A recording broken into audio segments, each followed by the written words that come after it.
जय ओम श्री नमो शिवाय। ओम नमो भगवते वासुदेवाय। वासुदेवाय। ओम नमो भगवते वासुदेवाय। ओम ओम नमो नमो भगवते भगवते वासुदेवाय। वासुदेवाय। ओम नमो भगवते वासुदेवाय।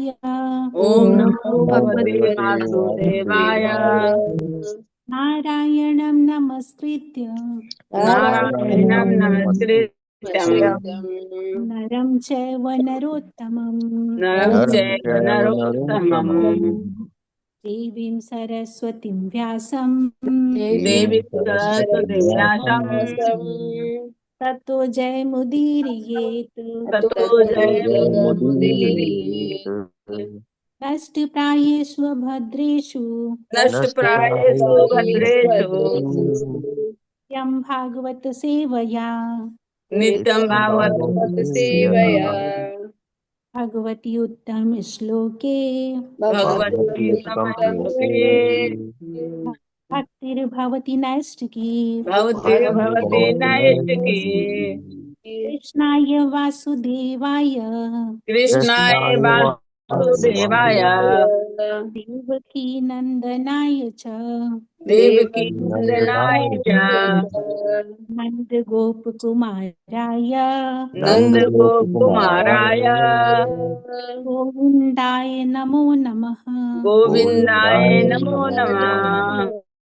मूकं करोति वाचालं मूकं मूकं करोति करोति वाचालं वाचालं पङ्गुं लङ्घयते गिरिं पङ्गुं पङ्गुं लङ्घयते लङ्घयते गिरिं। गिरिं। यत्कृपातमहं वन्दे यत्कृपातमहं वन्दे यत्कृपातमहं परमानन्दमाधवम्। परमानन्दमाधवम्। वन्दे मङ्गलाचरण। ॐ अज्ञानतिमिरान्धस्य ज्ञानञ्जनशलाकया चक्षुरुमिलितं येन तस्मै श्रीगुरुवे नमः।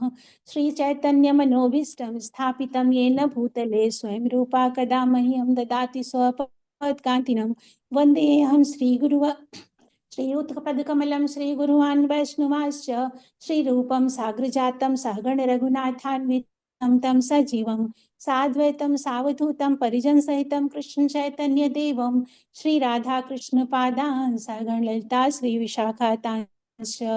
हे कृष्ण करुणा सिन्धु दीनबन्धु जगत्पते गोपेश गोपिका कान्तु राधाकान्त नमस्तुते। तप्त काञ्चन गौरांगी राधे वृन्दावनेश्वरी वृषभानुसुते देवी प्रणमामि हरिप्रिये। वाञ्छाकल्पतरुभ्यस्य कृपा सिन्धुभ्य एव च पतितानां पावनेभ्यो वैष्णवेभ्यो नमो नमः। जय श्री कृष्ण चैतन्य प्रभु नित्यानंद श्री अद्वैत गदाधर श्रीवासादि गौर भक्तवृंद। नमो विष्णुपादाय कृष्ण पृष्ठाय भूतले श्रीमते भक्ति वेदांत स्वामी निति नामिने। नमस्ते सरस्वती देवी गौरवाणी प्रचारिणे निर्विशेष शून्यवादी पाश्चात्य देश तारिणे। हरे कृष्ण कृष्ण कृष्ण हरे हरे हरे राम राम राम हरे हरे। श्री दामोदर अष्टकम। नमामीश्वरं सच्चिदानन्दरूपं लसत्कुण्डलं गोकुले भ्राजमनं यशोदाभियोलुकलाधवमानं परमिष्टमत्यन्ततो धृतगोप्यां रुदन्तं मुहुर्नेत्रयुगं मृजन्तं करं भोजयुग्मेन सातङ्गनेत्रम् मुहश्वासकम्पत्रिरेखाङ्ककण्ठ प्रसृतदेवं दामोदरं भक्तिबद्धम् इति द्विग्धलीलाभिरान्दकुण्डे स्वघोषं निमज्जन्तमाख्यापयन्तम् तदीयेषु भक्तजिततत्त्वं पुनः प्रेम तस्तं सतावृत वन्दे वरं देवमोक्षं न मोक्षावधिं वा न चान्यं वृणीहं वरेशदपि ह इदं ते वपुर्नाथ गोपाल बालं सदा मे मनस्याविरास्तं किमन्ये इदं ते मुखं भोज अत्यन्तमीलय प्रीतं कुन्तलः स्निग्धरक्तस्य गोप्या मोहश्चुम्बितं बिम्बरक्ताधरं मे मनस्याभिरास्यमलं लक्ष्यलाभम् नमो देव दामोदरान्त विष्णु प्रसीद प्रभो दुःखजलाभिमग्नम् कृपादृष्टिभिश्चापि दीनं बतानु गृहासेन माम् अज्ञमेक्ष्य दृश्यः कुबेरात्मजौ बद्धमूर्त्यव्यद्वत् त्वया मोचितौ भक्तिभाजौ कृतौ च तथा प्रेम भक्तिं स्वकामम्यपेक्ष नमो शीघ्रहो मेऽस्ति दामोदरेह नमस्ते सुधाम्ने स्तुतिधाम्ने स्वदीयोदरायाथ विश्वस्य धाम्ने नमो राधिकाय त्वदीय प्रियाय नमो अन्तलीलाय देवाय तुभ्यं नमामीश्वरं सच्चिदानन्दरूपं लसत्कुण्डलं गोकुले भ्राजमानम् हरे कृष्ण कृष्ण कृष्ण हरे हरे हरे राम राम राम हरे हरे। हरे कृष्णा प्रभु जी, हरे कृष्णा माता जी, सभी को दंडवत प्रणाम। हरे कृष्ण हरे कृष्ण माता जी हरे दंडवत कृष्णा प्रणाम। दंडवत दंडवत प्रणाम हरे कृष्ण प्रणाम। प्रभु जी, प्रभु हरे दंडवत जी प्रणाम कृष्ण दंडवत माता माता जी जी। प्रणाम। दंडवत हरे प्रणाम। कृष्ण माता जी, हरे कृष्ण प्रभु जी, दंडवत प्रणाम। हरे कृष्णा माता जी, दंडवत थैंक प्रणाम यू सो मच सभी को दंडवत प्रणाम। माता जी, आज का जपा और आज का प्रेयर्स करने के लिए बहुत बहुत धन्यवाद। सभी डिवोटीज का हार्दिक अभिनंदन है आज के प्रातःकालीन जप सत्र में। हरे कृष्णा प्रभु जी। कृष्ण माता जी। हरे हरे कृष्णा कृष्ण। प्रभु जी, दंडवत हरे प्रणाम। कृष्ण प्रभु जी दंडवत प्रणाम। हरे हरे कृष्णा प्रभु कृष्णा जी, प्रभु दंडवत जी दंडवत दंडवत प्रणाम। प्रणाम। यस माता जी। हरे कृष्णा प्रभु जी दंडवत प्रणाम। हरे कृष्ण सभी को प्रणाम। हरे कृष्णा।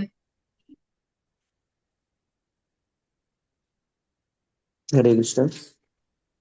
तो आज श्रील प्रभुपाद जी का वक्तव्य 10 नवंबर का दो प्रकार से संग किया जा सकता है, वाणी द्वारा और वपु द्वारा। वाणी अर्थात शब्द और वपु अर्थात शारीरिक उपस्थिति।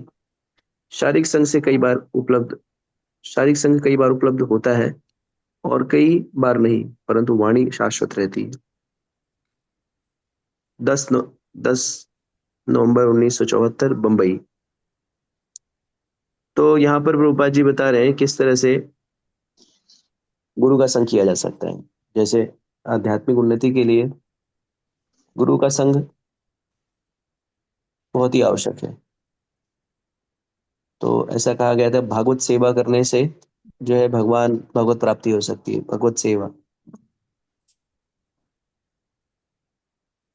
लेकिन भागवत भी दो प्रकार के होते हैं, एक होता है ग्रंथ भागवत, एक होता है भक्ति भागवत।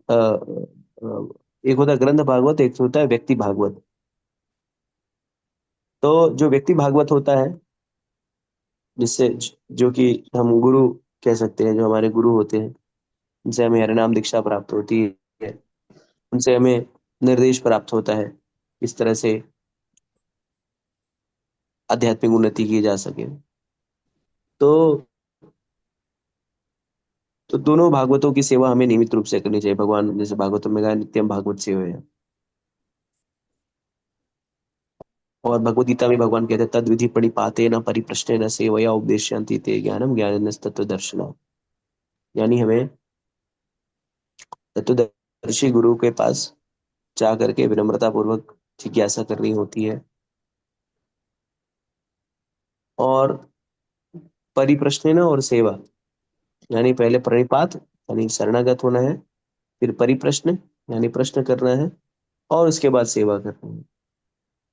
तो जैसे हम सभी लोग वर्तमान परिप्रेक्ष्य में देखा जाए, हम सभी लोग पहले जो छात्र हुआ करते थे वो गुरुकुल में रहा करते थे। गुरु का सानिध्य उन्हें निरंतर प्राप्त हुआ करता था। 10-12 वर्ष 15 वर्ष गुरु के सानिध्य में रहा करते थे और गुरु की सभी प्रकार की सेवा करते थे। भोजन बनाने की लकड़ियां लेकर के आते थे, गुरु के वस्त्रों को साफ सफाई करते थे, आंगन को साफ करते थे, गुरु की मसाज करते थे, हाथ पैर दबाते थे। लेकिन अब चूंकि आधुनिक युग में इस तरह की व्यवस्था नहीं है, और हम भी जो है कोई बाल्यकाले से गुरु की शरण में जाते नहीं है। हमारे यहाँ पे अवधारणा है कि भक्ति जो है बुढ़ापे में करने की विषय वस्तु है। जब व्यक्ति 60-65 साल का हो जाए या 70 साल का हो जाए, जब आज आंख से उसको कम दिखाई दे, कान से कम सुनाई दे, दांत में सीलन लग रही हो, घुटनों में दर्द हो, जोड़ों में दर्द हो, धड़कन बढ़ रही हो, और बस अब गए कि तब ऐसी अवस्था में जो है भक्ति में लगने का प्रावधान बताया जाता है अज्ञानतावश। तो ऐसी अवस्था में आप ना गुरु से मिल पाते हैं, ना गुरु की सेवा कर पाते हैं, ना गुरु के निर्देश को शिरोधार्य कर पाते हैं। अब तो लोगों को समझाने के बाद भी लोग नहीं समझ पाते कि गुरु धारण करना क्यों आवश्यक है, और वो स्वतंत्र रूप से जीवन जीना चाहते हैं। अपनी जिम्मेदारियों का बहाना बनाते हैं कि मेरी फलानी जिम्मेदारी है, मेरे ढिमा की जिम्मेदारी है, मुझे परिवार को देखना है, मेरे बच्चे अभी सक्षम नहीं हुए हैं। तो जैसे गुरु दीक्षा लेने पे कोई भार चढ़ जाएगा सर पे कि वो सारे कार्यों को बाधित कर देगा, ऐसा नहीं है। गुरु दीक्षा लेने से हमें भक्ति में एक मार्ग प्राप्त होता है, परंपरा से जुड़ने का एक लाभ प्राप्त होता है,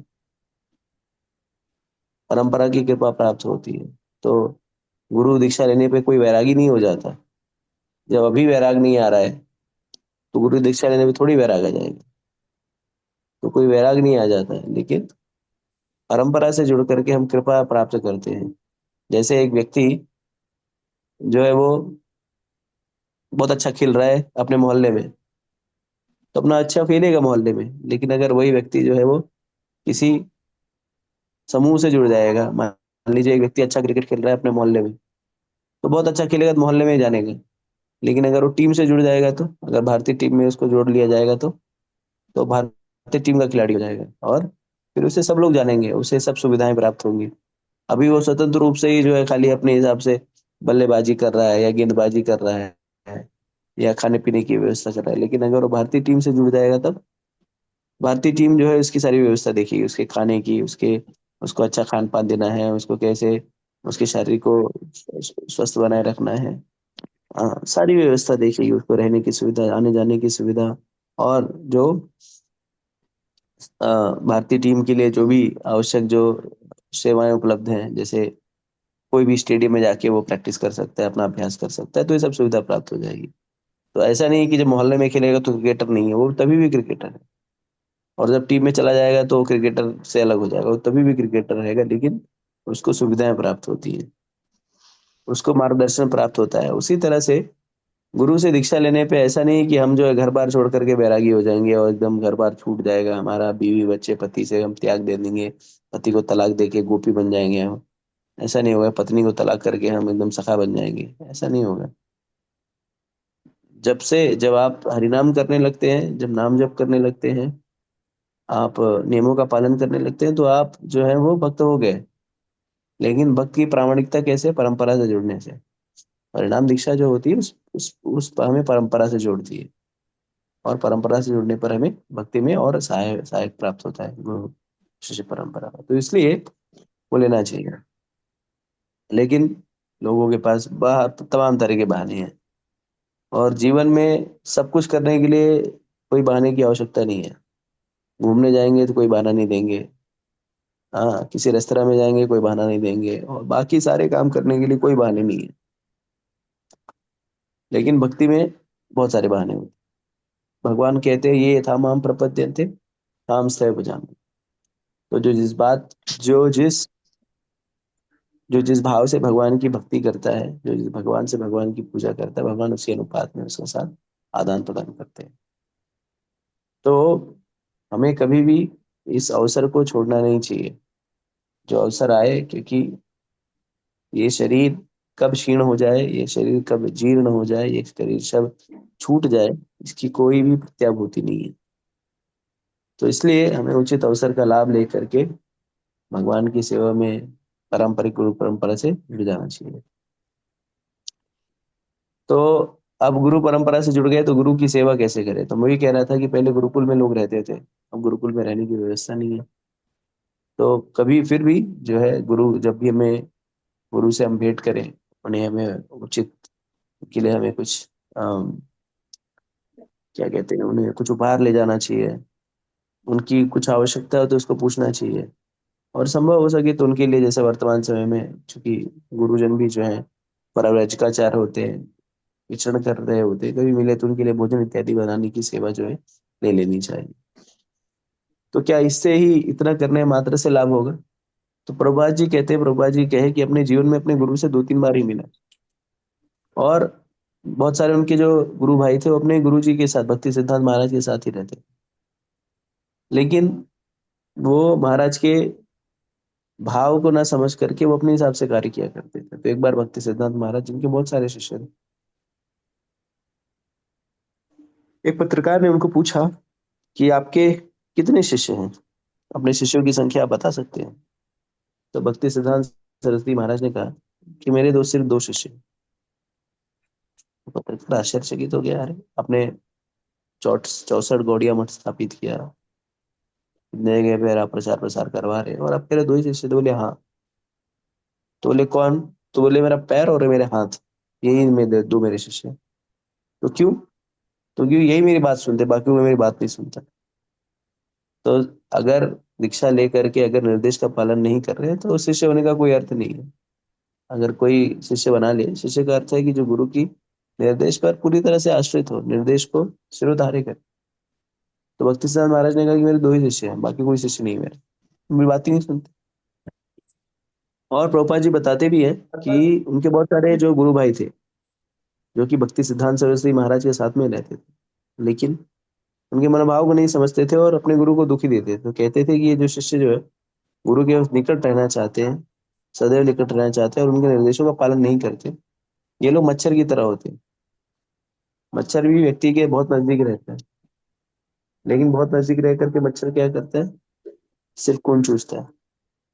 तो उसी तरह से ऐसे शिष्य जो गुरु के निर्देश को नहीं मानते, गुरु को तकलीफ देते हैं, ऐसे लोग जो है मच्छर की तरह होते हैं। वो साथ रह करके भी गुरु की पूर्ण कृपा को नहीं प्राप्त कर पाते। तो संभवतः हम सभी लोग दीक्षा लेने के उपरांत हमें बहुत बार गुरु ना मिले, तो ऐसी स्थिति में क्या करना चाहिए? तो दूसरी स्थिति है कि उस भागवत की निर्देश की सेवा करें, उसकी वाणी की सेवा करें। तो बापू की सेवा, तो शरीर की सेवा सभी को नहीं प्राप्त होगी, क्योंकि विचरण करने वाले लोग हैं। ठीक है, एक बार प्रभुपाद जी को उनके शिष्य ने कहा, प्रभुपाद जी मैं आपके चरणों पे बैठना चाहता हूँ। प्रभुपाद जी ने कहा कि आप मेरे चरणों पे नहीं बैठ सकते। तो शिष्य ने कहा क्यों? क्योंकि मैं तो सदैव प्रवास करता रहता हूँ, तो मैं प्रवास करता रहूँ तो चरणों पे कैसे बैठाओगे? आपको हटा के प्रवास करना पड़ेगा। तो वाणी की सेवा करना यानी निर्देशों की सेवा करना, और निर्देशों को अगर शिष्य अपने हृदय में धारण कर ले तो उसका कल्याण निश्चित है। श्रील प्रभुपाद जी, ऐसा नहीं कि भक्ति सिद्धांत महाराज ने और सभी लोगों को नहीं कहा होगा, उनके और कोई सब अनपढ़ गंवार शिष्य थे, सब बड़े बड़े पढ़े लिखे थे, बैरिस्टर थे, बड़े बड़े उच्च पदों पे थे, उच्च कुलीन अंग्रेजी पढ़ने वाले। क्या भक्ति सिद्धांत ये अभय चरण डे ही नहीं थे अंग्रेजी से पढ़े लिखे? भक्ति सिद्धांत महाराज ने और भी लोगों को कहा, लेकिन और लोग ने उसको हृदय पर नहीं लिया ना। लेकिन भक्ति प्रभुपाद जी ने उसको हृदय पर लिया कि नहीं नहीं, मेरे गुरु का निर्देश है, मुझे पाश्चात्य जगत में भगवद गीता का ज्ञान लेके जाना है, और उसके लिए अनंत रूप से प्रयासरत रहे। 70 साल की उम्र तक उन्होंने प्रयास करते हैं। सुमति मोरार जी, जो जो उस यातायात कंपनी की जो मालकिन थे, उन्होंने कहा कि स्वामी जी आप बूढ़े हैं, 70 साल के हो गए, 1 सवा महीने का जो है जल में प्रवास है, समंदर में प्रवास है, हाँ कुछ भी हो सकता है। और वहां जाने के बाद भी ठंड प्रदेश है, आप क्यों जा रहे हैं? वहां जाके मर जाएंगे आप। लेकिन फिर भी इसी वक्त इन स्वामी ने कहा कि नहीं नहीं, मैं जाऊंगा, मेरे गुरु का निर्देश है, और मैं नहीं जा रहा हूँ, भागवतम या भगवद गीता ये मेरे साथ जा रही है, ये मेरे को लेके जा रही है, मैं कहाँ जा सकता हूँ, मेरी कहाँ कुवत। और फिर उनके निर्देश को उन्होंने हृदय में दे करके गए और फिर क्रांतिकारी कार्य किया। तो उसी तरह से हमें भी अपने गुरु के, और हमारे गुरुजन हमें कोई बहुत बड़ा निर्देश नहीं देते ना, हमारे निर्देश यथावत वही एक ही रहते हैं जो पहले थे, वो अभी भी दीक्षा के बाद भी रहते हैं। क्या? 4 नियम का पालन करिए, 16 माला का जप करिए। 4 नियम कौन कौन से हैं? किसी प्रकार का मांस भक्षण न करिए, अंडा मछली इत्यादि मांस, किसी प्रकार का मांस, किसी प्रकार का जुआ ना खेलिए, किसी प्रकार का व्यसन, चाय कॉफी, दारू शराब, सुरती खैनी, ये सारी चीजें मत खाइए। और किसी प्रकार का अवैध स्त्री पुरुष संग न करिए। संग सिर्फ विवाहित जोड़ों के मध्य में, पति पत्नी ये इसी संबंध करने चाहिए, न विवाह के पहले, विवाहेतर, न विवाह के बाद वाला कोई भी संबंध, कोई भी अनैतिक संबंध नहीं। और दैनिक रूप से 16 माला का जप करना है। हरे कृष्णा कृष्ण कृष्ण हरे हरे, हरे राम राम राम। तो ये क्या बहुत बड़ी मांग थोड़ी है, बहुत ही सरल मांग है, छोटी सी मांग है। इतना करने मात्र से हम क्या कर सकते हैं, भगवत प्राप्ति कर सकते हैं। श्रील प्रभुपाद जी कहते हैं कि अगर कोई, श्रील प्रभुपाद जी कहते हैं अगर कोई जो है इन नियमों का पालन करे और 16 माला का जप करे, आजीवन करे, इस निर्देशों का पालन करे, तो संभवतः वो भगवत प्राप्ति कर जाएगा। शरीर के अंत में उसके भगवान का धाम मिलेगा। तो भगवान का धाम प्राप्त करने के लिए लोग कितनी तपस्या करनी पड़ती है, लेकिन श्रील प्रभुपाद जी की महती कृपा से सिर्फ इन नियमों का पालन करने से और 16 माला जप करने से व्यक्ति भगवान का धाम प्राप्त कर सकता है। तो हम सभी को इसका त्वरित लाभ लेना चाहिए और भक्ति में गंभीरता से जुड़ जाना चाहिए। ठीक है जी प्रभु जी।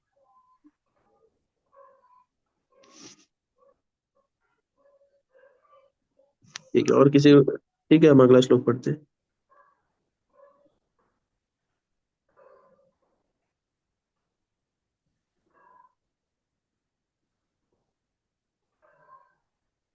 हरे कृष्णा। 13वां श्लोक। हाँ, यस माता जी, स्टार्ट कीजिए। जी 13वां श्लोक।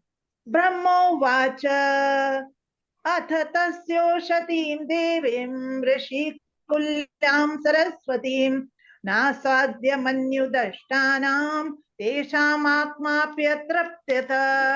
हरे कृष्णा। हरे माता जी कृष्णा। शब्दार्थ पढ़ दें। इसका अनुवाद, वो तात्पर्य नहीं है इस श्लोक का। शब्दार्थ, अनुवाद एवं तात्पर्य श्रील प्रभुपाद जी द्वारा। श्रील प्रभुपाद जी की जय। शब्दार्थ। ब्रह्मा जी ने, उवाच कहा, अथ अब, तस्य परमेश्वर का, उषतीम मनोहर, देवीम चमकते, ऋषिकुल्याम वैदिक स्त्रोतों की श्रृंखला के समान, सरस्वतीम वाणी न नहीं, आस्वाद्य सुनकर, मन्यु क्रोध, दष्टानाम काटा गया, तेषाम उन मुनियों के, आत्मा मन, अपि यद्यपि अतृप्यत तुष्ट किया। अनुवाद। ब्रह्मा ने आगे कहा, यद्यपि मुनियों को क्रोध रूपी सर्प ने डस लिया था, किंतु उनकी आत्माएं भगवान की उस मनोहर तथा तेज पूर्ण वाणी को सुनकर अघाई नहीं थी, जो वैदिक मंत्रों की श्रृंखला के समान थी। 14वां श्लोक। सती व्यादाय ऋषण्वन्तो लघ्वीं गुरुवर्थ कवरां विगाह्या गाध गंभीरां न विदुस्तच्चिकीर्षितम्। हरे कृष्णा।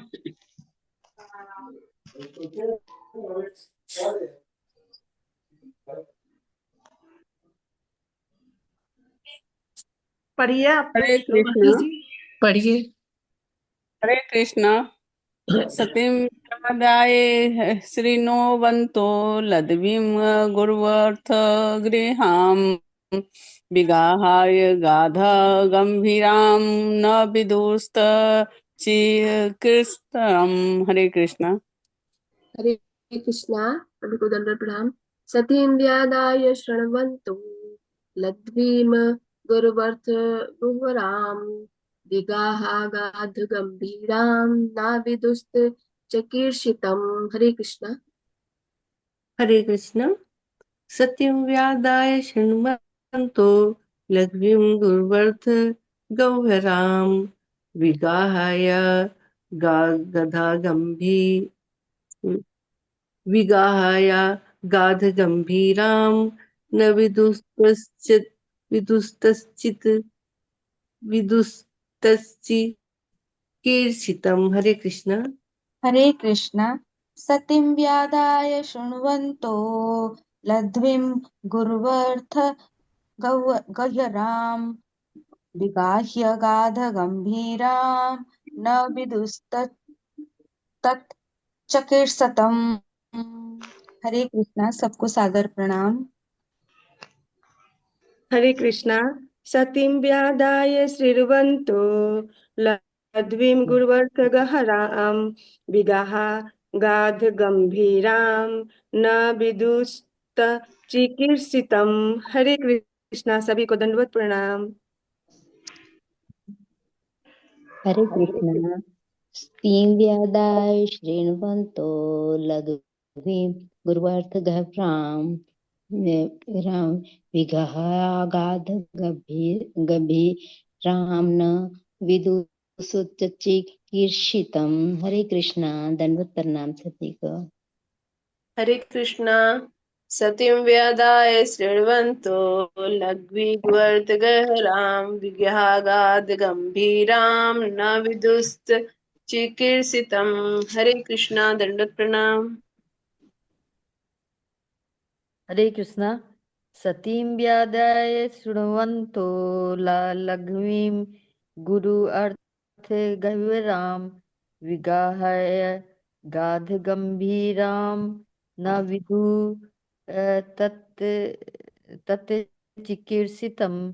हरे कृष्णा प्रभु जी, दंडवत प्रणाम। माता जी दंडवत प्रणाम। सभी भक्तों को प्रणाम। हरे कृष्ण। सतीं व्यादाय श्रवन्तु लक्ष्मीं गुर्वर्थ गहभ्यराम विगाह्य गादगम्भीरां न विदुस्त चिकीर्षतमः। हरे कृष्ण। हरे कृष्णा। शब्दार्थ, अनुवाद एवं तात्पर्य श्रील प्रभुपाद जी द्वारा। श्रील प्रभुपाद जी की जय। शब्दार्थ: सतीम सर्वोच्च, व्यादाय ध्यान पूर्वक सुनकर, श्रृणवंतः सुनते हुए, लघ्वीम ठीक से रचा हुआ, गुरु गहन अर्थ आशय, गह्वराम समझ पाना कठिन, विगाह्य मनन करके, अगाध गहरा, गंभीराम गंभीर, न नहीं, विदुह समझते हैं, तत्परमेश्वर का, चिकीर्षितम मनोभाव। अनुवाद: भगवान की उत्कृष्ट वाणी, इसके गहन आशय तथा इसके अत्यधिक गहन महत्व के कारण समझी जाने में कठिन थी। मुनियों ने उसे कान खोल कर सुना तथा उस पर मनन भी किया, किंतु सुनकर भी वे यह नहीं समझ पाए कि भगवान क्या कहना चाह रहे हैं। तात्पर्य: यह समझना चाहिए कि बोलने में भगवान से कोई पार नहीं पा सकता। परम पुरुष तथा उनकी वाणी में कोई अंतर नहीं है, क्योंकि वे परम पद पर स्थित हैं। मुनियों ने भगवान के होठों से निःसृत शब्दों को कान खोलकर सुनने समझने का प्रयास किया, किंतु मुनिगण ठीक से समझ न पाए कि वे क्या कह रहे हैं। यद्यपि उनकी वाणी अति संक्षिप्त तथा अर्थपूर्ण थी, वे वाणी का तात्पर्य तक नहीं समझ पाए कि वे क्या कहना चाह रहे हैं।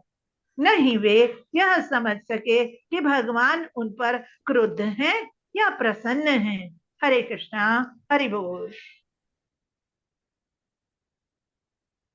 हरे कृष्णा। आवाज आ रही है? जी प्रभु जी। तो यहाँ पर जैसे कि प्रभुपाद जी बता रहे हैं कि भगवान से बोलने में कोई पार नहीं पा सकता, यानी भगवान इतने वाकपटु हैं कि उनकी वाकपटुता के समक्ष जो है सभी धराशायी हो जाएंगे। दूसरी चीज ये है कि कोई भी भगवान कहते सर्वस्य चाहम हृदि सन्निविष्टो मत्स्मृतिर्ज्ञानम अपोहनम च वेदेषु सर्वैरहमेर्वेदो वेदांत विदेव चाह। तो भगवान जो है सबके हृदय में निवास करते हैं और भगवान से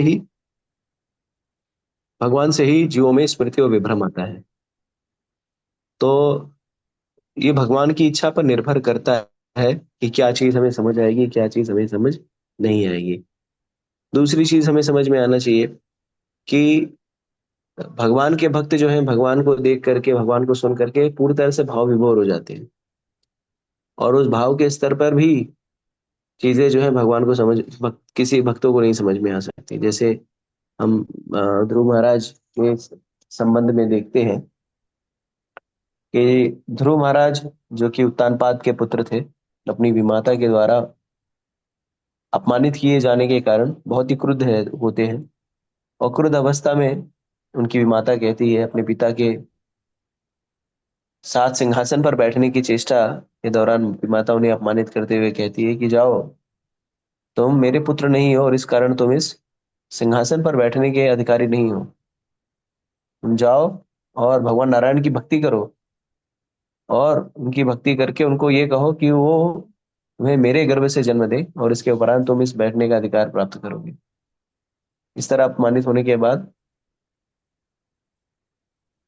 बालक ध्रुव अपनी माँ के पास जाते हैं और उनको पूछते हैं कि मेरा अपमान हुआ है और ये नारायण कहाँ मिलेंगे। माता कहती है कि नारायण जो है वो जंगल में प्राप्त होंगे, मिलेंगे।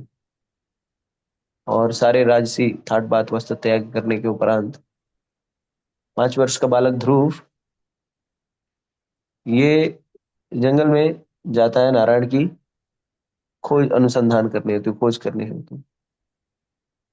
और फिर बालक की तीव्रता को देख करके नारद मुनि वहां पर प्रकट हो जाते हैं। तो नारद मुनि जो है बहुत ही विशेष, उनके अंदर ये शक्ति है कि जब कोई आध्यात्मिक मार्ग पर अग्रसर होना चाहता है और उसके अंदर तीव्रता है, तो नारद मुनि अपनी अहितु की कृपा करते हैं। तो गुरु की कृपा अहितु की कृपा होती है। हमें ऐसा नहीं सोचना चाहिए कि अरे यार गुरु दीक्षा मिल जा रही है, ऐसे हो जा रहा है, वैसे हो जा रहा है। नहीं, गुरु अगर आपको शिष्य के रूप में स्वीकार कर रहे हैं तो इनकी अहितु की कृपा है, अकारण कृपा है, उनको कोई लाभ नहीं है। तो नारद मुनि ने उस बालक की दृढ़ता का, उस बालक की तीव्रता का जांच करते हुए उनसे कहा कि आप छोटे बालक हो, ये आपकी खेलने कूदने की उम्र है, और बच्चे जो है अपमान के लिए इतने, अगर कोई उनका अपमान करते तो उनका हृदय पर नहीं लेते। जैसे छोटा बालक है, उसको माता बहुत बुरी तरह से अपमानित करती है, क्रोध में आती है, कभी कुत्ता बोलेगी, कभी नालायक बोलेगी, नीच बोलेगी, हाँ, सारी चीजें सारी उपमाओं से सुशोभित कर देती है। लेकिन बालक जो है वो इस चीज का कभी इस चीज के बारे में वो अपने हृदय पर नहीं लेता, कैसे इतना दुख नहीं लेता, क्रोधित भी नहीं होता। ये सब चीजें बोल दी गई। लेकिन वही बालक जब बड़ा हो जाए, 15 20 25 साल का हो जाए, और फिर उसे ये कहा जाए नीच, कुत्ता, नालायक, हाँ, तो हो सकता है वो संभवतः अपने हृदय पर ले ले, कैसे तुमने मुझे, मेरी माँ ने मुझे अपमानित किया भरे समाज में, मुझे इस तरह से गालियां दी। तो नारद मुनि जो है उसे समझाते हैं। तो ध्रुव इतना दृढ़ रहता है अपनी भक्ति में कि वो कहता है, नारद मुनि, मुझे लगता है आप जो मुझे भटकाने आए हैं, अगर आप मेरा भक्ति में ये बता सकते हैं, सहयोग कर सकते हैं भगवत प्राप्ति में, तो करिए, नहीं तो मेरा मार्ग दीजिए, मैं आगे बढ़ता हूँ। आपकी ये बातें सुनने के लिए मेरे पास समय नहीं है। और जब नारद मुनि इस बालक की दृढ़ता को समझ जाते हैं कि बालक जो है सिर्फ दिखावे के लिए नहीं, कई बार हम लोग आते हैं ना दिखावे के लिए, कुछ दिन आते हैं, भक्तों के संग में रहते हैं, बहुत जोश रहता है, और फिर उसका जोश ठंडा पड़ जाता है।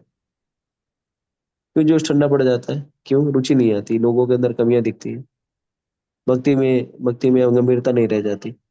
और परिस्थितिवश भी हम लोग भक्ति करते हैं कई बार, जैसे परिस्थिति रहती है तो परिस्थिति के अनुसार भक्ति कर लेते हैं, लेकिन स्वाभाविक रूप से भक्ति करने की चेष्टा नहीं थी। कई लोग जो है, एक हमारे भक्त है, वो बम्बई में रहते हैं, तो बम्बई में वो जहाँ वो नौकरी करने जाते हैं वहां पे 1 घंटा जो है उनको लगता था जाने में, और 1 घंटा आने में, 2 घंटा लगता था। तो भाई साहब ट्रेन में प्रवास करते थे, और प्रवास के मध्य जो है जाते समय 8 माला और आते समय 8 माला कर लेते थे हरे कृष्ण महामंत्र का जप। तो कहते हैं, प्रभु जी मैं बहुत 16 माला जप हो जाता है मेरा, हिमते। फिर क्या हुआ? फिर कुछ दिन के बाद उनकी नौकरी जो है वो, उन्होंने अपनी नौकरी को बदला और ऐसे स्थान पर आ गए जहां पर वो आधे घंटे में पहुंच जाते, आधे घंटे जाने में, आधे घंटे में। तो मिले, मैंने पूछा क्या हाल है, कैसे चल रही है भक्ति, क्या कैसे? तो क्या प्रभु जी अब मैं सिर्फ 8 ही माला जप करता हूँ। मैंने कहा यार तुम तो 3 माला 16, 3 साल तो 16 माला जप के 16 से 8 पे कैसे आ गए? तो इन्हें क्या है ना प्रभु जी, मैंने आपको बताया नहीं था, ऐसा था कि मैं प्रवास करता था ट्रेन में, 1 घंटा जाने में आने लगता था, 1 घंटा आने में लगता था। तो इस तरह से 8 माला जाने में, 8 माला आने में मैं 16 माला जप कर लेता था। लेकिन अब क्या हो गया है कि मेरा जो कार्यालय है वो आधे घंटे के दूरी पर है। तो जाने में 4 करता हूँ, आने में 4 करता हूँ, 8 ही हो पाता। तो आप सोचिए, तो मैंने सोचा और मुझे हंसी भी आई। देखिए, परिस्थिति जन्य भक्ति है। यानी प्रवास में मुझे जप करने मिल रहा है तो मैं जप कर लूंगा, बाकी ये जप नहीं करूंगा। हाँ? तो इसी तरह से लोगों की परिस्थिति जन्य, तथाकथित परिस्थिति जन्य उनके अंदर भक्ति भाव प्रकट होता है। तो इससे कोई लाभ नहीं। देखिए, भक्ति जो है वो, जैसे भागवतम में कहा गया, सा वही पुंसा परो धर्म यथोर भक्ति अधोक्षजे अहितु की अप्रतिहता ये आत्मा सुप्रसिद्धि। अकारण और बिना किसी रुकावट के। तो भक्ति रुकावट से युक्त नहीं होनी चाहिए, निरंतर होनी चाहिए। तो किसी भी स्थिति परिस्थिति में, कैसी भी स्थिति परिस्थिति आ जाए, व्यक्ति जो है खाना खाना नहीं भूलता, पानी पीना नहीं भूलता, श्वास लेना नहीं भूलता। कितना भी बड़ा दुख पड़ जाए, व्यक्ति खाता जरूर है। उसी तरह से किसी भी स्थिति परिस्थिति में हमें नाम जप नहीं छोड़ना चाहिए, कैसी भी परिस्थिति आ जाए। और बिरला ही जीवन में कभी कभार, मैं नहीं कह सकता ऐसी परिस्थिति नहीं आती, आ सकती है, लेकिन ऐसी परिस्थिति जो है वो यदा कदा आएगी आपको जीवन में, संभवतः एक बार आए, उससे ज्यादा नहीं, या 2 बार आ जाए, उससे ज्यादा नहीं होती। कुछ लोगों का रहता है, अरे हमारे रिश्तेदार आ गए। अरे रिश्तेदार क्या, वो ड्रैगन, वो क्या राक्षस है क्या? तुमको जब जब माला देख लेंगे तो कूद जाएंगे। जैसे लगता है सब रिश्तेदारों के लिए हरदम उनको पलकी बिछाए बैठे रहते हैं। रिश्तेदार आते हैं, सबका मुंह फूल जाता है। रिश्तेदार आ गए थे तो रिश्तेदार आ गए थे तो रिश्तेदार और भी तो काम करते हैं, बैठे रहे होंगे, खाए पिएंगे, कुछ तो करेंगे। हमारे यहाँ पे फलाना त्योहार था। अरे त्योहार है तो, फलाना त्योहार है तो त्योहार में ही तो कोई दिन भर लगा नहीं रहता कि दिन भर त्योहार में, दिवाली है तो दिन भर पूजा पे ही बैठा रहेगा। अब वो भी तो नहीं करता। तो हम क्या करते, परिस्थिति जन्य है। तो देखिए, जैसे कहते हैं ना, ये जैसे राम तुलसी को, वैसे तुलसी राम को। तो जितनी प्राथमिकता आप भगवान को देंगे, जितने गंभीरता से आप भगवान की भक्ति में संलिप्त होंगे, संलग्न होंगे, जिस स्तर पर आप भगवान से प्रेम करेंगे, उसी स्तर से भगवान भी आपको प्रेम करेंगे। तो अगर आपके जीवन में भगवान जो है वो आखिरी पायदान पर है, तो आप भी भगवान के जीवन में आखिरी पायदान पर ही, इतना समझ लीजिए। और जिन लोगों को हम प्राथमिकता देते हैं ना अपने जीवन में, जिनको सोचते हैं इनको ये छोड़ करके हम भगवान की सेवा को त्याग करके, या नाम जप को छोड़ करके जिनको हम प्राथमिकता देने का प्रयास करते, नहीं हम गृहस्थ है, हमारी जिम्मेदारियां हैं, हमारे दायित्व है, उनका दायित्व का निर्वहन करना है। लेकिन उस दायित्व के निर्वहन के नाम पे अगर हम भक्ति की तुलांजलि दे दे, तो ये कहीं ना कहीं ठीक नहीं है। और ऐसे बहुत सारे कुशल गृहस्थ हैं जो भक्त हैं, उनके यहाँ पे भी सारे रिश्तेदार, नात, शादी शुदी सब कुछ होती है, लेकिन वो अपने इस महत्वपूर्ण कार्य को नहीं त्यागते। तो व्यक्ति चतुर होता है। जैसे आपको लग रहा है कि आपके रिश्तेदार जो है आपका दिन भर समय खा लेंगे, तो जरूरी थोड़ी है आप 8 ही बजे सो के उठिए। उठ जाइए 5 बजे, 5 से 7 जब कर लीजिए। जब आपको लगता है कि आपके रिश्तेदार जो है वो आपको जब नहीं करने देंगे, तो आप उठ जाइए 5 से 7। हाँ, 5 से 7 उठ करके जब कर लीजिए अपना। या मान लीजिए आपके रिश्तेदार नहीं करने दे रहे, तो जब वो सो जाए, मान रहा कोई भी रिश्तेदार आएगा 8 9 10 बजे तक सो जाएगा, तो सो जाने के बाद आप जब कर लीजिए अपना। तो हमें तो अपने हिसाब से, अपने कैसे करना है इसके ऊपर हमें वो है ना, हमें उस अपने हिसाब से समय निकालना है ना। अगर वो माला देख के चिढ़ रहे हैं तो काउंटर ले लीजिए अपनी उंगली में। काउंटर से किसी को पता भी नहीं चलेगा आप क्या कर रहे हैं। तो हमें मार्ग निकालना पड़ेगा। तो जितनी आपकी तीव्रता होगी, भगवान उसी तरफ अनुपात में आपके साथ आदान प्रदान करेंगे, इतना समझ के रखिए। फिर नारद मुनि जो है उनकी तीव्रता की जांच करते हैं। जब देखते हैं कि बालक जो है बहुत ही तीव्र है, तो नारद मुनि ने दीक्षा देते हैं और ओम नमो भगवते वासुदेवाय मंत्र देते हैं और कहते हैं कि जाओ भगवान के किसी भी प्रारूप को बनाना और उसकी पूजा अर्चना करना। और मधुवन में आते हैं और वहां पे 6 महीने की गंभीर घनघोर तपस्या करते हैं। उसके उपरांत भगवान प्रकट होते हैं। और भगवान प्रकट होने के बाद, क्योंकि बालक है, तो बालक को समझ नहीं आता कि भगवान की कैसे गुणगान किया जाए, और वो पूरी तरह से शांत हो जाता है। जैसे यहाँ पर उसको समझ में नहीं आ रहा, वहां पे भी यहाँ पर वो लोगों को कुछ समझ नहीं आया क्या भगवान क्या बोलना चाह रहे हैं। भगवान ने कुछ बोला, यहाँ पर बालक ध्रुव जो है भगवान के दैदीप्यमान कांति को देख करके स्तब्ध हो जाता है। तो भगवान को उससे सुनना है ना, तो छोटा बालक है, वो क्या बोलेगा? तो भगवान उसको अपने शंख से स्पर्श करते हैं, और जैसे इसको स्पर्श करते हैं दिव्य ज्ञान प्रभावित होता है और वो निरंतर जो है बोलने लगता है, अब भगवान का गुणगान करता है। तो इस तरह से हमें समझना है कि भगवान हमें समझना है कि भगवान की कृपा से ही भगवान का गुणगान कर पाएंगे, भगवान की कृपा से ही भगवान को समझ पाएंगे। और भगवान की लीला जो है वो अपरंपार है। यहाँ पर तो इन लोगों को समझ में नहीं आया, कई बार ऐसी भी घटनाएं घटी हैं कि लोगों को समझ आने के बाद भी चीजें समझ में नहीं आई। तो जब जब कंस का आतंक बढ़ गया तो सारे लोग जब गए भगवान की स्तुति की, पुरुष सूक्त स्तुति की, और भगवान क्षीर सागर पे जाकर के लोगों ने स्तुति की सारे देवी देवताओं के नेतृत्व में, तो भगवान ने वाणी के स्वरूप में ब्रह्मा जी को निर्देश दिया। क्या निर्देश दिया? हे ब्रह्मा जी, आप जो है आप सारे लोग जो है क्या करें, यदुवंश में जन्म ले लीजिए। क्यों? क्योंकि मैं यदुवंश में प्रकट होने वाला हूँ और प्रकट होकर के दुष्टों का संहार करूंगा, भक्तों को आनंद दूंगा। अब ब्रह्मा जी ने क्या किया? ब्रह्मा जी ने वो संदेश प्राप्त किया, उस संदेश को यथारूप क्या कर दिया, प्रस्तुत कर दिया, देवताओं को बोल दिया आप सारे लोग जो है, भगवान का निर्देश है, आप सारे लोग जो है वो कहाँ पे जन्म लीजिए, यदुकुल में जन्म लीजिए। भगवान आने वाले हैं उन सारे दुखों का निराकरण करेंगे। लेकिन वो भूल गए कि वो निर्देश जो है उनके लिए भी था। भगवान ने कहा आप सब लोग में ब्रह्मा भी आ गए थे, लेकिन ब्रह्मा जी सोचा अरे मेरे को थोड़ी निर्देश मिला, तो निर्देश उनके लिए ही था, लेकिन ब्रह्मा जी समझ नहीं पा रहे। तो क्या हुआ? ब्रह्म विमोहन लीला हुई, जिसमें ब्रह्मा जी जो है ये भ्रमित हो गए, भगवान को देख करके भी भगवान को नहीं समझ पाए, और फिर उन्हें अपमानित होना पड़ा। अपनी दुर्बुद्धि के कारण उन्होंने भगवान की परीक्षा लेने का प्रयास किया और भगवान ने फिर उनकी परीक्षा ले ली। तो हमें समझना होगा कि अगर कोई भी निर्देश है जो हमें नहीं समझ में आ रहा है तो हमें क्या करना चाहिए, उसका निरूपण करना चाहिए। कोई भी संशय हो, संशय का निरूपण करिए। नहीं समझ में आया तो उसे 2 बार पूछिए, 4 बार पूछिए। उसको अपने मनोधर्म से समझने का प्रयास ना करिए। श्रील प्रभुपाद जी तात्पर्य बता रहे हैं कि ये श्रीमद् भागवतम और भगवद गीता जो ग्रंथ है ये भगवान की वाणी है। तो कई बार लोग पूछते हैं भगवान हमें निर्देश कहाँ पे दे रहे हैं, तो श्रीमद् भागवतम और भगवद गीता में भगवान हमें निर्देश दे रहे हैं। और श्रीमद् भागवतम जो है वो भगवान से अभिन्न है, भगवद गीता भी भगवान से अभिन्न है। तो अगर हम श्रीमद् भागवतम और भगवद गीता का संग कर रहे हैं, इसका अर्थ क्या है? हम भगवान का ही साक्षात रूप में संग कर रहे हैं, और भगवान का साक्षात रूप में संग कर रहे हैं। और इस तरह से अगर आपको कोई संशय हो, शंका हो, तो शास्त्र का संग लेने से वो संशय और शंका मिट जाएगी। शास्त्र का संग लेने से वो संशय और शंका मिट जाएगी। तो इस तरह से शास्त्र चक्षु से चीजों को देखना चाहिए। और भगवद गीता में भगवान के क्या निर्देश है?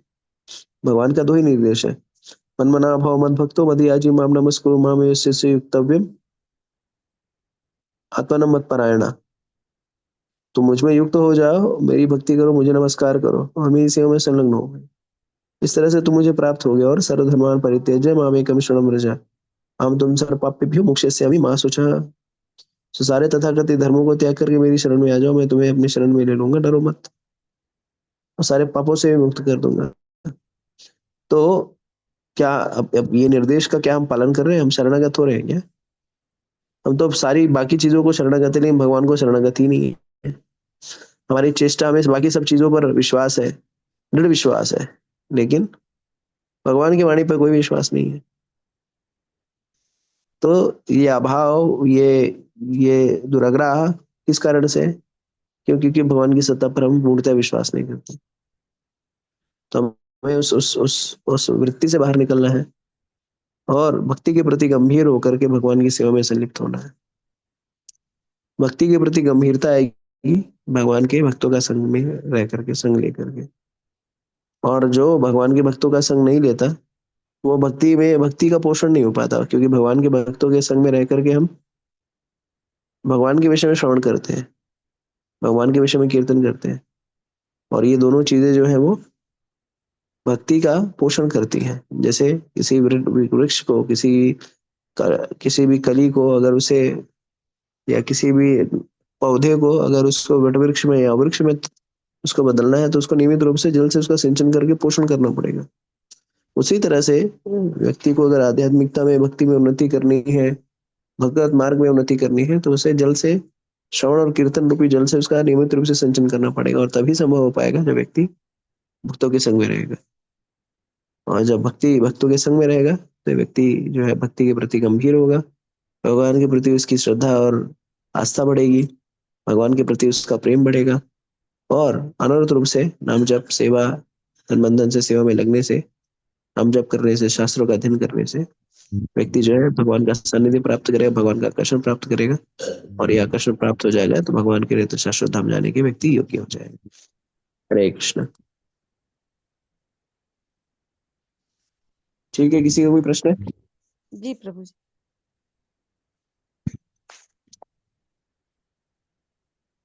कोई प्रश्न है तो पूछ सकते हैं।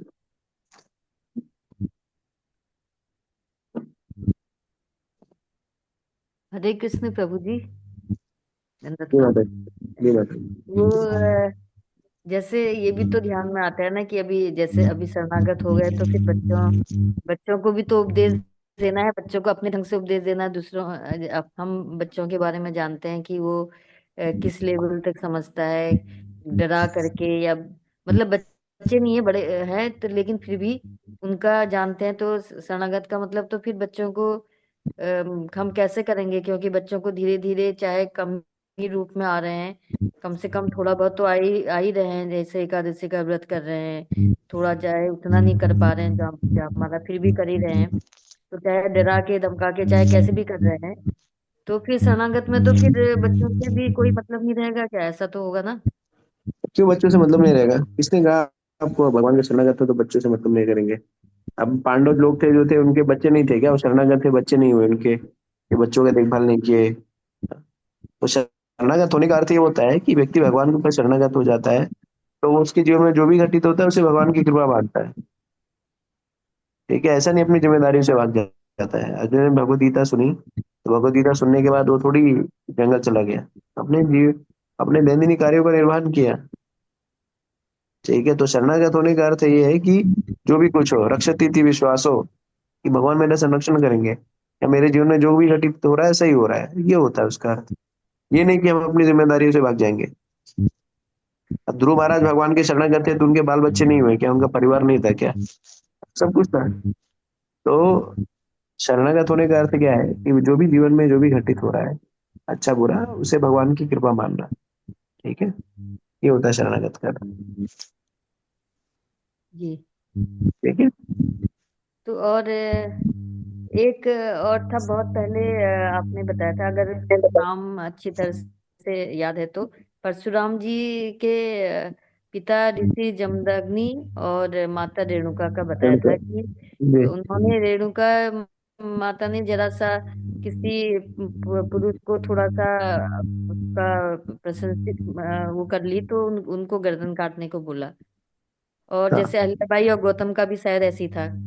तो तो आजकल तो जैसे अधिकतर ऐसा होता है, जैसे कितने लोग ऐसे होते हैं कि हम बहुत ज्यादा उनके प्रति आकर्षित है। आकर्षित मतलब कि वो देखो कितना बड़ा काम कर ले रहे हैं। जैसे रतन टाटा जी के प्रति था कि कितने ऑनेस्ट हैं। और जैसे जब उनका ताज होटल का जब उसके बारे में पढ़ा कि उन्होंने अपने वहाँ के कर्मचारियों को कितना ख्याल रखा, तो उसके उनके प्रति तो इतना ही ज्यादा आकर्षण हो जाता है। और भी हैं जो जैसे आगे बढ़ते हैं, जैसे किस तरह से आगे बढ़े हैं, तो इस तरह के तो ये आकर्षण भी तो उसी तरह का नहीं हो गया?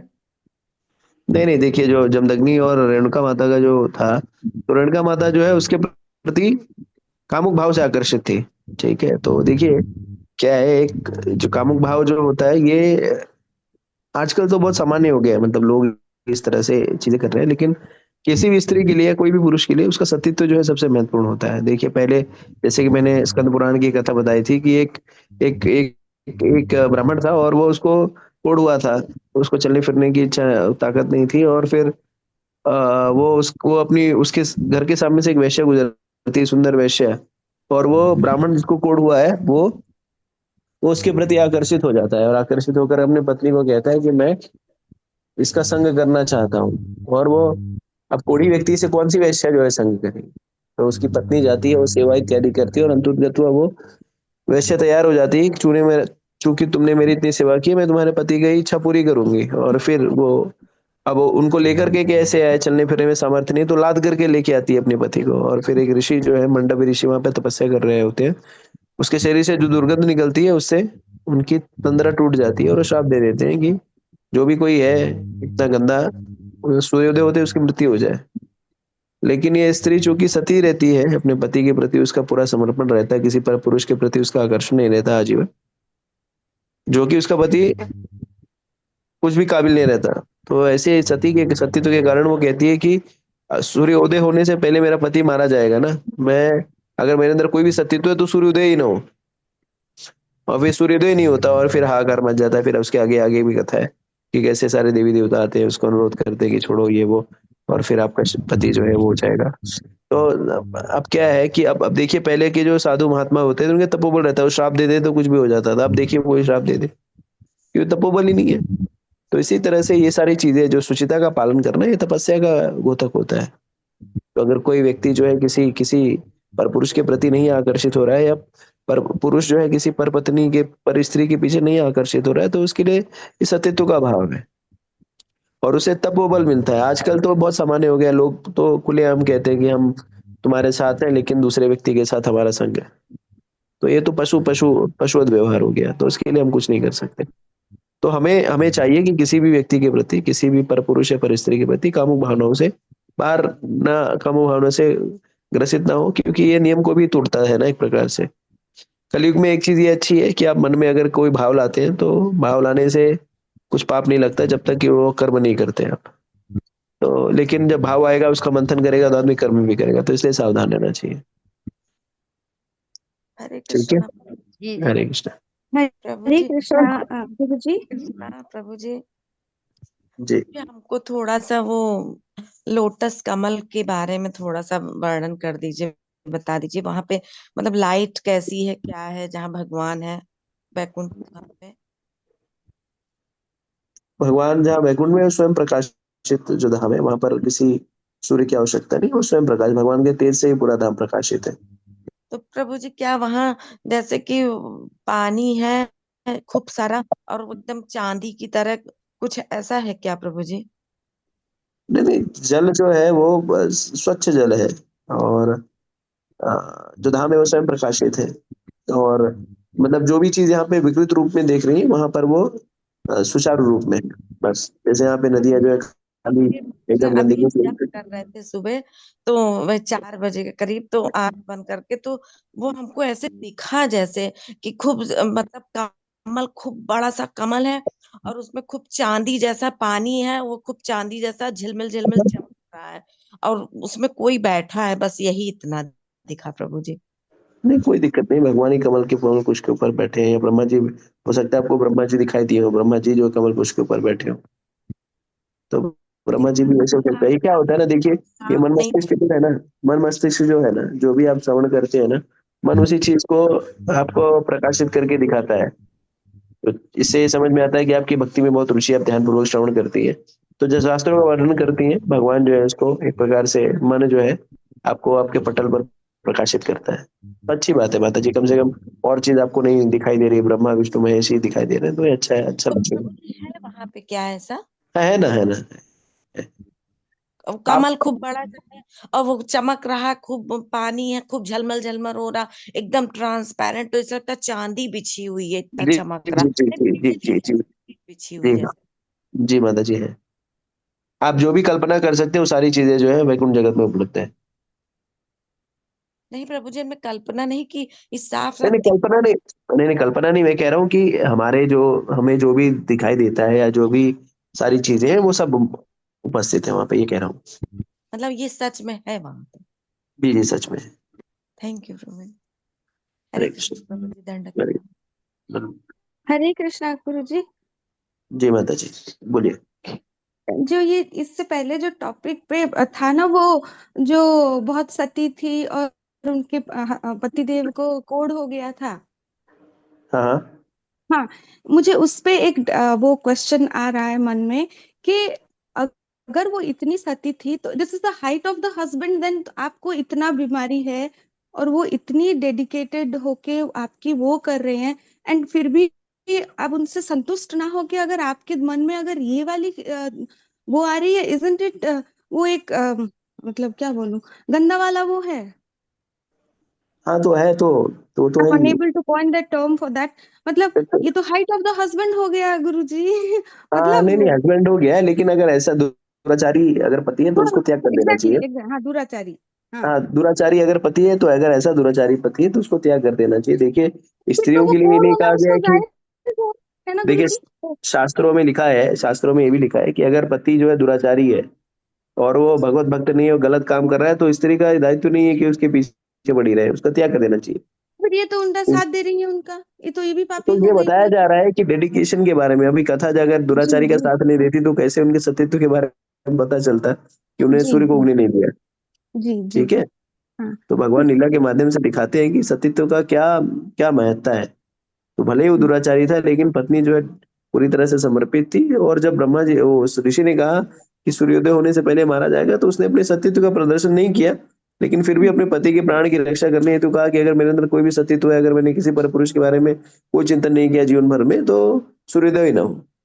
तो फिर ये तो बहुत अच्छी हुई, लेकिन वो तो उसको फिर तो जो था हाँ वो वो तो तो दुष्ट ही था वॉज ही, वो तो डिजर्विंग दुष्ट था दैट ही, है ना गुरुजी, वो तो वो डिजर्विंग दुष्ट था कैंडिडेट ही। थी। लेकिन चूंकि चूंकि क्या होता है ना कि कई बार दुष्ट लोग जो रहते हैं ना, अगर अच्छे लोग की संगत में आए तो उनका भी भला हो जाता है। जी तो जी यद्यपि वो दुष्ट था, लेकिन उसकी पत्नी सती थी, तो उसको भी लाभ हो गया। अंततः उसको भी सुंदर शरीर प्राप्त हुआ, फिर सारी चीजें हो गई। जी तो जी अगर वही बात है ना कि आप कैसे लोग के साथ में रहते हैं। अगर आप बुरे लोग के साथ में रहेंगे तो आप बुरा ही होगा, अगर अच्छे लोग के साथ में अगर आप बुरे भी हैं तो आपकी भी नैया पार हो जाती है। अच्छा ठीक है, ठीक है ठीक है। गुरु जी। और एक क्वेश्चन भी था मेरा, ये जो जैसे कि हम लोग देखते हैं जब से हम बातें करते हैं सब में, कोई किसी को बोलता है मेरा गुरु ये है, मेरे गुरु ने ऐसा बोला, मेरे गुरु ने वैसा बोला। जब हम अपने लिए अपना भी कुछ उनको बताना चाहते हैं या उनसे कुछ प्रचार का वैसे करते हैं गुरु जी, तो उन लोगों ना जो जो भी बातें बोलते हैं वो थोड़ा डाइजेस्ट नहीं होता है, और रिटेलिएट करने को भी मन नहीं करता, क्योंकि फिर दिस सिचुएशन कुछ और हो जाएगा, it may lead to something else.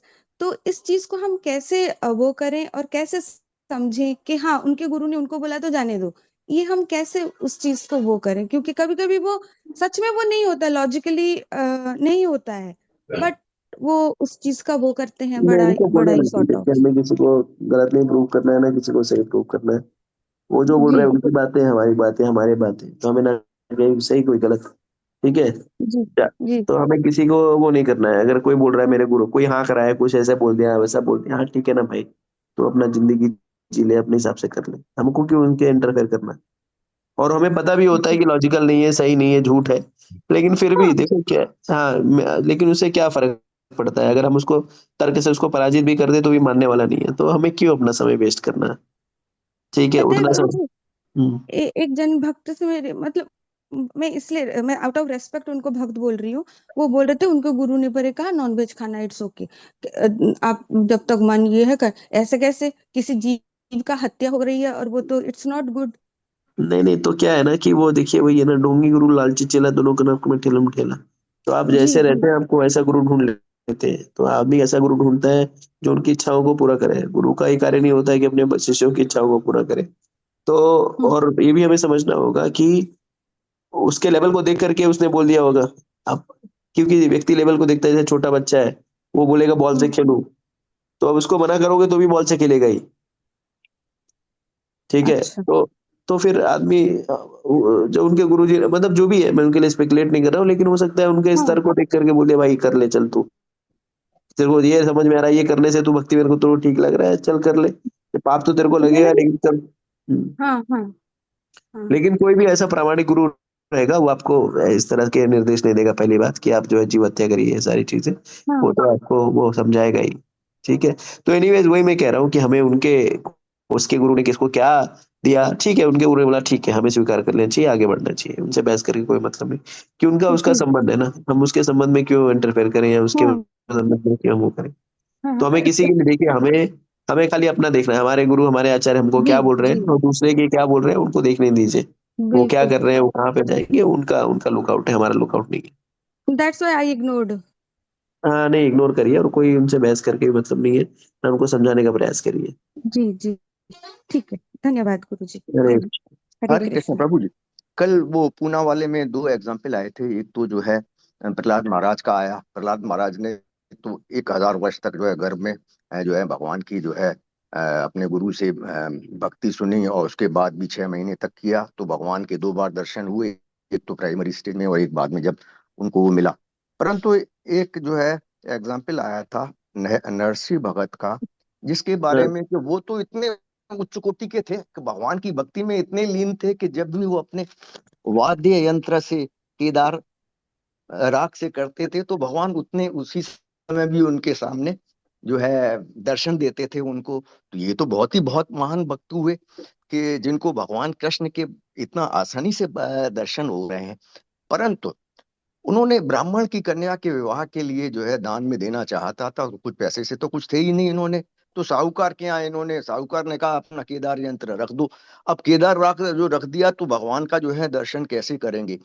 तो ये जो उन्होंने काम किया, ब्राह्मण की बेटी के विवाह के लिए जो कुछ देना चाहा, ये सुकृति जो है सुकर्म है, सुकृति है, प्रारब्ध के रूप में जो आगे आता है। परंतु ये भक्ति का हिस्सा तो है नहीं, जिसमें कि जो है इतने महान भगवान के जिनको दर्शन होते थे, जो सर्वव्यापी हैं, परंतु दर्शन तो महान भक्तों को देते हैं, तो वो दर्शन देना इनको बंद हो गए।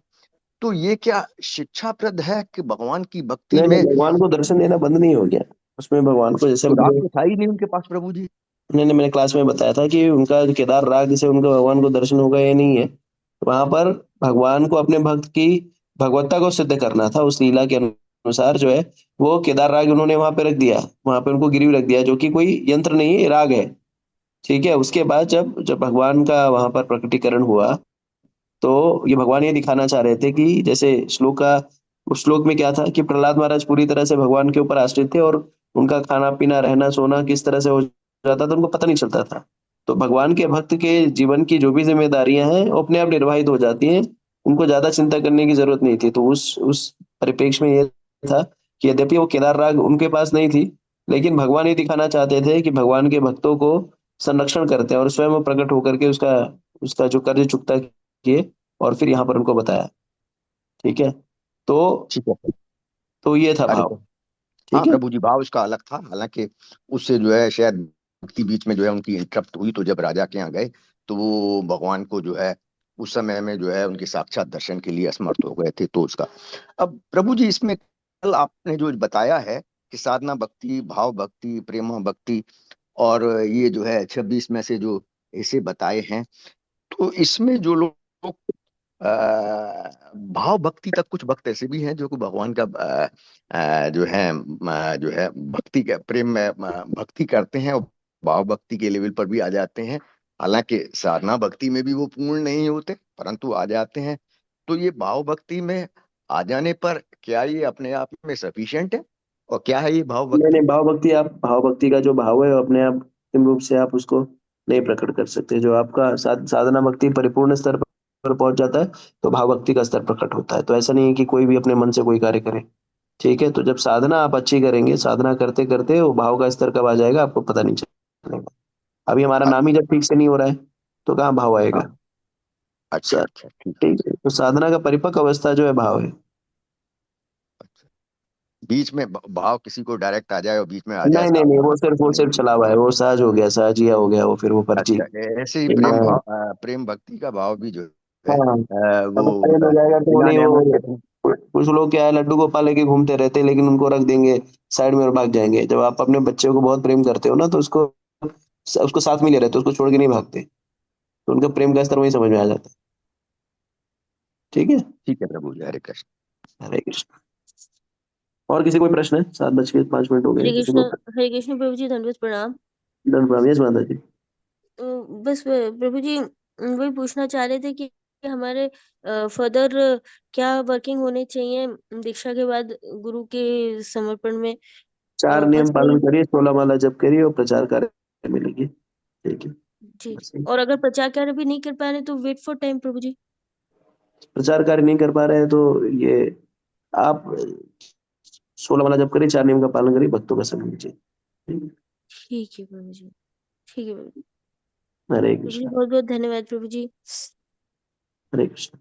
हरे कृष्ण प्रभु जी, दंडवत प्रणाम। और किसी कोई प्रश्न है तो पूछ सकते हैं, तो हम लोग ये सत्र नियम समाप्त करते हैं। हरे कृष्ण प्रभु जी, दंडवत प्रभु जी प्रणाम। आज अभिनव का बर्थडे। हो जाए, वेरी नाइस। हाँ तो माता जी के जो सुपुत्र है अभिनव प्रभु, बहुत अच्छी, उन्होंने अभी हम लोग मिले थे, कहाँ पे, नंदगांव मिले थे, प्रभु जी बहुत सुंदर केक लेकर के आए थे, और फिर माता जी ने गुजिया वगैरह भी ले आए थे। तो अभिनव प्रभु जो कि इंजीनियरिंग कर रहे हैं, माता जी के सुपुत्र हैं, उनकी आध्यात्मिक उन्नति के लिए हम प्रार्थना करेंगे भगवान से कि भगवान को शक्ति दे, बुद्धि दे, और जीवन में अपने माता पिता का नाम रोशन करें, भगवान के भक्तों की सेवा में सदैव संलिप्त रहे, और उनकी मति जो है भगवान में लगी रहे। उनकी आध्यात्मिक उन्नति के लिए हम लोग हरे कृष्ण महामंत्र का जप करेंगे। हरे कृष्णा कृष्ण कृष्ण कृष्ण कृष्ण कृष्ण हरे हरे हरे, हरे राम हरे राम राम, हरे राम राम, राम हरे हरे राम, हरे। हरे हरे। हरे कृष्ण प्रभु जी, दंडवत प्रणाम प्रभु जी, सभी को कोटि कोटि प्रणाम, दंडवत ग्रंथराज स्वाति खरे माता जी, कुछ आपको ऐड करना है? हरे कृष्ण प्रभु जी, प्रभु जी। ग्रंथराज हरे श्रीमद् कृष्ण प्रभु जी, भागवतम की दंडवत जय, प्रणाम। जय जगन्नाथ। हरे जगन्नाथ कृष्ण प्रभु जी, दंडवत ग्रंथराज श्रीमद् प्रणाम। भागवतम की जय, जगत गुरु श्री प्रभुपाद की जय, श्री गुरुदेव की जय। ओम तत्सत। हरे कृष्ण कृष्ण कृष्ण कृष्ण हरे कृष्ण हरे, हरे राम राम राम हरे। जय गुरुदेव, जय श्री प्रभुपाद। हरे कृष्ण, सभी को धन्यवाद। हरे कृष्णा, दंडवत हरे प्रणाम। कृष्ण हरे प्रभु जी, कृष्णा। दंडवत हरे प्रणाम। कृष्णा प्रणाम प्रभु प्रभु जी। जी। सभी को हरे कृष्णा, दंडवत हरे प्रणाम। कृष्णा प्रभु जी, माता जी, सभी हरे को कृष्ण प्रभु धन्यवाद।